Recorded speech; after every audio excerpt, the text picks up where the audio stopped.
देखो, इससे कोई सरकार को भी कोई ज़्यादा फ़ायदा नहीं है, लोगों को भी कोई फ़ायदा नहीं है। चंद लोगों को फ़ायदा हुआ है, जिनके लोग 1000 गज़ के हैं या 1500 गज़ के हैं, जिनके लिए पॉलिसी पहले थी 500 गज़ के लिए, और अब इन्होंने उसमें चेंज करके 1000 गज़ और 1500 गज़ वालों को वही फैसिलिटी दे दी कि आप गेस्ट हाउस बना सकते हैं, आपका यदि 30 मीटर 60 मीटर पे या मेन रोड के ऊपर यदि प्लॉट है तो।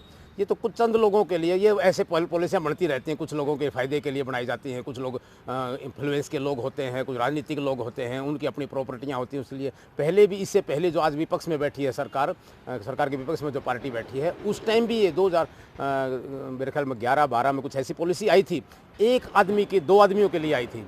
ऐसे उनके 2 गेस्ट हाउस मंजूर हुए कि एक के 2 1000 गज के हुए, एक के 500 गज का जोड़ा मंजूर हुआ, उसके बाद पॉलिसी वो बंद कर दी गई। मुझे लगता है कुछ न कुछ इसमें दाल में कुछ काला है, या ये कह सकते हैं सारी दाल ही काली है, क्योंकि कुछ अमीरों की वजह से ही ये पॉलिसी आई है।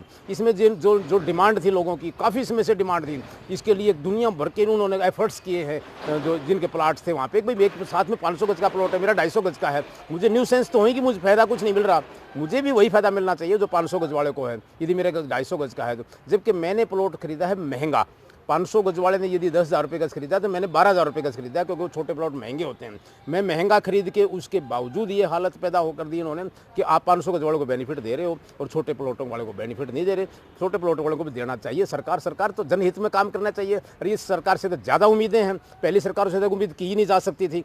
आज की सरकार से तो हमें बहुत ज़्यादा उम्मीदें थी कि पॉलिसी आएगी, काफ़ी दिनों से इंतजार हो रहा था पॉलिसी आएगी और अच्छी आएगी, परंतु ये ऐसी आई नहीं। ये भी मुझे लगता है पहली सरकारों की तरह उसी रास्ते पर सरकार चल रही है, जबकि ये सरकार बनी थी जनहित के लिए और जो लोगों की सोचने वाली सरकार थी। इस सरकार को भी ऐसा सोचना चाहिए, इसको पुराने उसमें ठर्रे पे जरूर वापस आना चाहिए, लोगों की भलाई के काम में। सरकार को पहले फ़ायदा क्यों होएगा? अनऑथराइज बंद हो जाएंगे। अनऑथराइज ना तो कोई टैक्स पे करते हैं, क्योंकि अनऑथराइज वो तो छुपाते हैं हर चीज़ को, ना ही कोई सरकार को फैसिलिटी हो, सरकार को पैसा दे पाते हैं वो।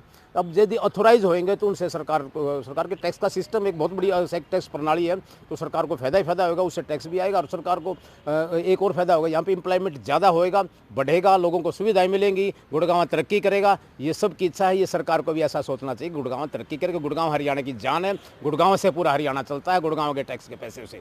अभी कोई 5-6 हज़ार गेस्ट हाउस हैं जो चल रहे हैं, जिनमें से ज़्यादातर अनऑथराइज हैं। सरकार ने पॉलिसी नहीं बनाई तो अनऑथराइज चलाएंगे लोग, क्या करेंगे? रोजगार तो चाहिए ना। जिसने जमीन पर पैसा लगा रखा है, कर्जा लेके लगा रखा है, बैंकों से लोन चल रहे हैं, तो ऐसा तो करना पड़ेगा सरकार को।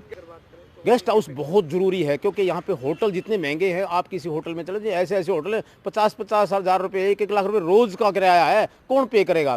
5-5, 10-10 हज़ार रुपये से रोज़ के किराए कम नहीं है। कोई काम आता है यहाँ पे गुड़गांव के सोच के आता है, कोई रोजगार के लिए आता है, कोई अपने एम्प्लॉयमेंट के लिए आता है, तो उसको चाहिए कि 1000 रुपये में कमरा मिल जाए, 500 रुपये में कमरा मिल जाए, 1500 रुपये में कमरा मिल जाए। ऐसे गेस्ट हाउस में मिल सकते हैं और कहीं मिल ही नहीं सकते। गेस्ट हाउस में तो पूरा गुड़गांव डिपेंड है, और गुड़गांव में एम्प्लॉयमेंट बहुत ज़्यादा है, इसलिए गुड़गांव में लोग आते भी बहुत ज़्यादा। जहाँ पे लोग आएंगे तो वहाँ पे गेस्ट हाउस की रिक्वायरमेंट बढ़ेगी। सबसे ज़्यादा गुड़गांव के अंदर गेस्ट हाउस की रिक्वायरमेंट पूरे इंडिया में।